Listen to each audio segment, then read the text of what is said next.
كان هناك شاب فقير لا يملك شيئا، وكان والده يعمل في مزرعة ولم يعلمه حرفة.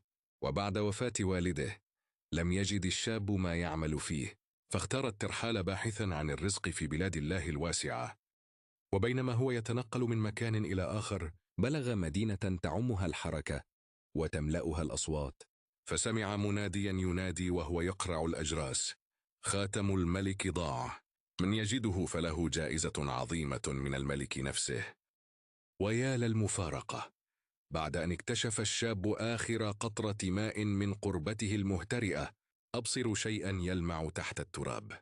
إنه الخاتم. حمله بسرور وأسرع خطاه إلى قصر الملك.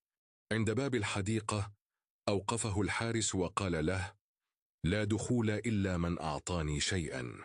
قال الشاب: والله لا أملك شيئا، لكنني وجدت خاتم الملك ولا بد أن أوصله إليه. فقال الحارس باستهزاء: وما فائدة هذا الخاتم؟ الملك لا يعرف أنك وجدته، ادفع لي شيئا أو انصرف. فقال الشاب: إن تركتني أدخل أعيدك بنصف الجائزة. فوافق الحارس وفتح له الباب، وتكرر الموقف عند كل باب: حارس يطلب وشاب يعد بنصف الجائزة، حتى وصل إلى حضرة الملك.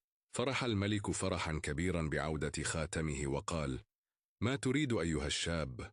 اطلب ما شئت. فقال الشاب: أريد 100 ضربة بالعصي. تعجب الملك وقال: لما أعاقبك وقد أحسنت؟ فأخبره الشاب بكل ما جرى له مع الحراس الثلاثة، وأنه وعد كلا منهم بنصف جائزته حتى يسمحوا له بالدخول. فاستدعى الملك الحراس فأقروا بالحقيقة. ضحك الملك وقال: اليوم ينصف المظلوم ويعاقب الفاسد. فأمر بإعطاء الشاب 100 ضربة، 50 ضربة لكل حارس، يقتسمونها نيابة عن نصف الجائزة.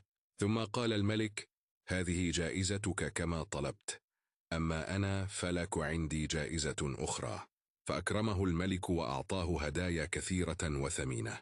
فعاد الشاب إلى قريته وبنى بيتا جميلا، واشترى أرضا وعمل فيها، وعاش سعيدا مرتاحا طوال حياته.